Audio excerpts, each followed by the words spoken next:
Did you know the Amazon rainforest, spanning 5.5 million square kilometers across 9 South American countries, is known as the lungs of the Earth? It produces 20% of the world's oxygen and harbors 10% of known species. The Amazon River flows through this biodiverse region, supporting complex ecosystems.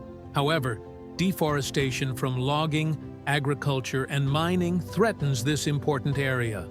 This not only endangers biodiversity, but also exacerbates climate change by releasing carbon dioxide. Conservation efforts involve international cooperation, indigenous community engagement, and sustainable development initiatives.